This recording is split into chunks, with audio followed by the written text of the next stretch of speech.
I'm Joanna Small, the Public Information Officer for the Wheat Ridge Police Department. It's Friday, June 23rd, and this is your WRPD Video Week in Review. Here's a summary of some of the most notable incidents your Wheat Ridge patrol officers responded to over this past week. We have a feeling we may have some new viewers this time around, so a very warm welcome to the video blotter newbies.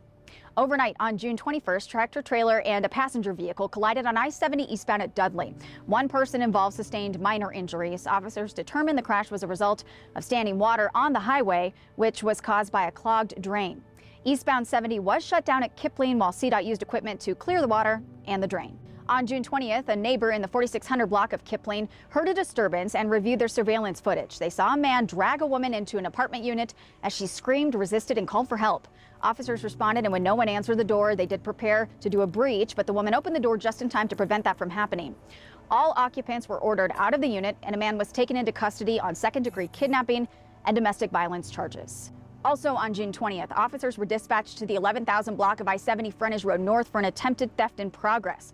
When they got there, they set up a perimeter and approached that area on foot. They actively observed two suspects attempting to cut a catalytic converter from a vehicle. Both fled in a dark-colored Dodge Charger with unknown plates. Patrol ramped up enforcement in that area following the incident. Also on June 20th, officers were called to the 9400 block of West 37th Avenue for reports that a man was urinating on the sidewalk in front of a house and that he then got into a vehicle that was parked on the street.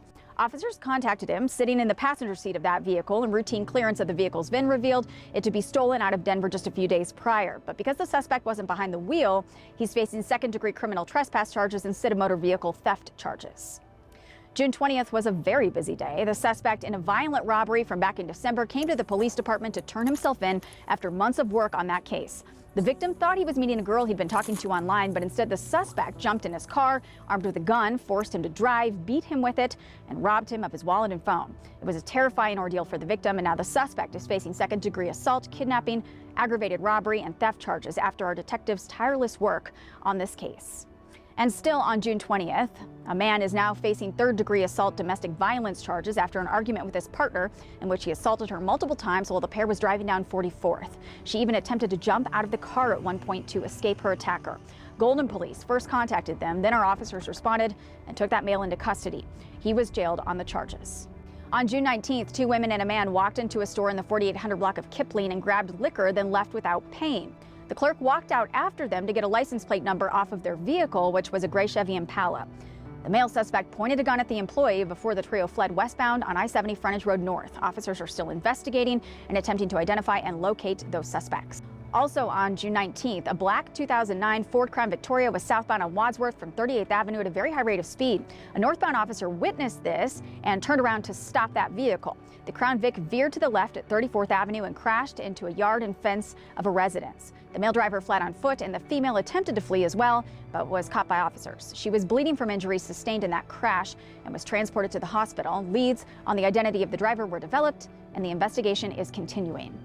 Also on June 19th, officers were called to Hobby Lobby on Youngfield for reports of an intoxicated male. The arriving officer saw that he was turning blue and believed that male was actually overdosing. He administered Narcan, and the man began to revive. He was transported to the hospital for further treatment. Well done, Officer Bennett. Overnight on June 18th, officers were called to the crisis center where a man had been dropped off by another agency after a DUI crash. He had become uncooperative with the staff there and forced his way out using an emergency door. The man then ran into traffic on Wadsworth. Officers were able to safely de-escalate him and take him into protective custody. In the process, he struck a firefighter in the face. He was taken to the hospital and is facing charges for harassment and obstruction. Also on June 18th, the woman in these surveillance photos attempted to rob the Walgreens on Wadsworth. She had her hand in her jacket like a gun and demanded money to be put into a reusable blue Walmart bag. The clerk told her no, and she fled on foot. If you believe you have information about her identity or location, please call our investigative team at the number that's listed there on your screen. Overnight on June 17th, a caretaker at a facility for the intellectually disabled in the 3800 block of Depew Street was observed by coworkers assaulting a patient there. The victim did have visible injuries. The suspect was jailed on third-degree assault charges against someone considered to be at risk. Now here's a case that detectives could really use your eyes on, so please take a look at your screen. Do you have any information about this theft that was committed on June 3rd at Altitude Contracting in the 6700 block of West 44th Avenue? The air conditioning unit, which was installed on the side of the property, was dismantled with the lines cut. The unit itself was then stolen. The owner of the business believes it happened overnight on June 2nd. If you think you may have any information about this crime, call our investigative team at the number that's listed there on your screen. We also highlighted a few incidents as standalone posts on our social media pages this week. A few days ago, we told you that over this past weekend, the crew recovered 6 stolen vehicles. Our stolen vehicle recovery numbers are always solid, and motor vehicle theft, while still rampant, is on the decline. It's down nearly 35% year to date compared to 2022 here in Wheat Ridge. We also posted about our missed connections with the Wheat Ridge Kardashians. If you know, you know.